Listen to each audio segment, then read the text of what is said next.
Magandang araw mga kaibigan. Bigyan natin ngayon ng opinion reaction itong interview ni Karen Davila kay Senator Juan Miguel Zubiri kung saan tinalakay ang paggamit ng confidential funds at napag-usapan nila yung kay BP Sara. Napakaganda po ang paliwanag ni Senator Juan Zubiri. Yung mga bumabatikos kay BP Sara, yung mga Mary Grace Piatos, hindi daw nakaregister sa statistics. Ano ba yun? Walang birth certificate. Ito, grabe, dating Senate President, nagsabi, nakita niya yung mga report ng confidential funds ng presidente at iba pa. Wala talagang pangalan. Oh, so, salamat Senator Juan Miguel Zubiri sa pagpapaliwanag at na-absuelto na si BP Sara. Natulungan mo si BP Sara sa pahayag mo ito. Pakinggan natin ang pagtatanong ni Karen Davila na there is something kung din. Explain, or were you at least curious with what has come out in the House hearings of names that were in the receipts, like Mary Grace Piatos, names of fruits?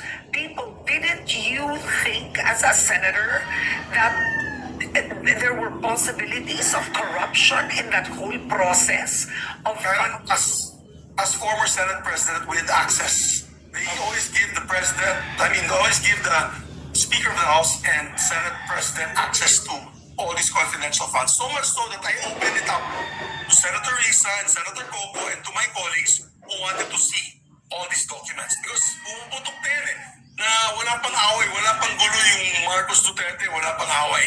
But Senator Coco wanted to see this. We opened it up, we looked at it.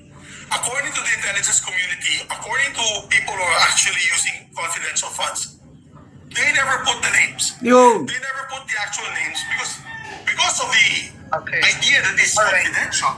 So they never... Oh, former Senate President na yan ha. May access sa kung paano ginagamit ang mga confidential funds. Sinabihan siya ng mga gumagamit, meaning from the uniform service. Ako, nakagamit din ako niyan. Wala talaga. Hindi mo i-reveal yung tunay na pangalan ng informants. Nasubukan ko yan. Kahit kaunti lang ang aming confidential on Bakit mo ipapahamak yung grabe? Oh, ulitin natin ha. Walang pangalan. O, di, nabuta tayo itong si Karen, walang pangalan. Sinasabi niya, baka may corruption daw. Anong corruption? O, ulitin natin sandali. like Mary Grace Piatos, names of fruits? People, didn't you think as a senator that there were possibilities of corruption in that whole process of as former Senate President with access, they always give the President, always give the Speaker of the House and Senate President access to all these confidential funds. So much so that I opened it up to Senator Risa and Senator Coco and to my colleagues who wanted to see all these documents. Because pumuputok na yan na wala pang away, wala pang gulo yung Marcos Duterte, wala pang away. But Senator Coco wanted to see this. We opened it up, we looked at it. According to the intelligence community, according to people who are actually using confidential funds, they never put the names. They never put the actual names because of the idea that it's confidential. So they never put the actual names. Now, what the prosecutors have to tie in is, number one, are these actual recipients? And if the Vice President can actually show a list of the actual recipients. And number two, did she benefit from the funds? They have to prove that she pocketed the funds, Karen. Now, in the absence of that, I'm keeping an open mind. So my point being is, we just have to study and continue with the process and look at the evidence at hand. But my point being is, why just single out her? Let's get rid of the fund for everybody else. Because maybe we should look into this deeper. maybe the ombudsman should look into this deeper, not only to the vice president, to the president, but also to everyone else who has confidential funds from Apari to Olo in all the local government units. Karen, I know them saying this. I might be ostracized by and vilified by my friends in the local government units, but it's true. They have confidential funds in many, if not most, local government units all across the country. Do you believe the vice president Oh. So, klaro walang pangalan. Hindi mo kailangang ilagay yung tunay na pangalan. Yan ang standard practice. Tapos, why single out the Vice President? Oh, tama, si Senator Zubiri. Bakit siya lang?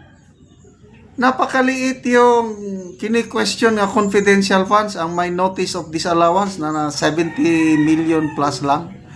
Ang presidente, billions. The rest, ganon din, napakalaki. Accountability. Anong accountability na? Sabi nga ni Senator Amy, gusto nyo lang matanggal si VP Sara dahil siya ang malakas na kalaban nyo sa 2028. Oh, ito rin sa isang press con, sinabi rin ni Senator Zubiri. Gusto nilang tanggalin si VP Sara para wala na silang makalaban sa 2028. Those are real talks. Come on. Bakit? Oh, si former commissioner, COA commissioner Rowena Guanzon, ganyan din ang point niya. Sabi nga niya, yung mga liquidation, ang nakakakita lang daw dyan pagdating sa COA, yung commissioner lang. Submit mo lang yung sealed envelopes. Yun na, tapos na.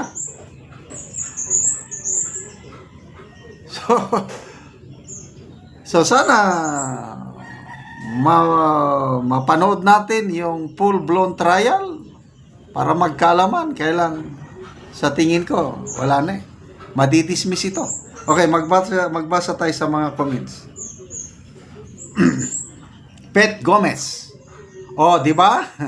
Yung mga tawa ng tawa sa Mary Grace Piatos dyan, nagmukha kayong mga tanji. Natural lang na may fake name sa confidential funds recipient dahil wala ngang maglalagay ng real names ng intelligence dahil makompromise ang mission nila. Which makes sense. O, lumabas ng mga obob kayo, tawanan nyo ang mga sarili ninyo. Adrimar, tama, unahin ang confidential funds ng presidente, bosisihin, tapos vice, congress, senator, governor, mayor. Okay, salamat mga kaibigan sa inyong pagsubaybay sa ating channel. Nakakatulong kayo ng maigi sa ating tribong talanding. Ang income natin sa channel na ito is pantulong sa tribo. Namimigay tayo ngayon ng livelihood assistance, nagpapatanim ng sayote, ng saging lakatan at Arabica coffee. Kung may itinanim, may aanihin. Panorin nyo ang video na ito. Ug karon ni ako sa saging lakatan ni Manny King. So karon nagabuno siya atong tanaw at bisitahon. So nagabuno ka diya manoy. Nagabuno ko. So unsa man na imong giabuno diya? Tulo na ni klase. Girambol na ni. Rambol. O unsa na nga abuno? Munyom og kuan. Complete og kuan. Lupos. Nupos. So karon luag-luag gyud ni ang sagingan ni Manny King. So nindot kayo mga dagko na. Yang saging. Luag-luag gyud ang aging niya, mga tambok kayo. Sinaw kayo mga daon. So gawas nga tambok kinlo pagyud siya ang iyang saging lakatan. Sige, atong pamutan-on si Manny King og pila naman ni kapunuan man imong saging? 120 ang nabuhi gyud. 120. Oh. So dagan-dagang gyud. So Oh. matambok kayo. Oh. No. So unsa man imong masulti nga padayon ang nagasiportaan Nagpasalamat po ko sa nagsuporta sa abono. Ingon man sa nagatan sa Witsob nga naay gyud nakasuporta nga abono sa akong sagingan. Kay busa nagatambok yun. Mm. Walay niwang. Hmm. Nagpasalamat po ko. Yara mora na. Oh, sige, salamat po. So, Libuan unya. kangit. Grabe ka nga tambok nga saging. Ang saging lakatan Manoy Iking. So, salamat kayo sa tanaw ni ini nga video.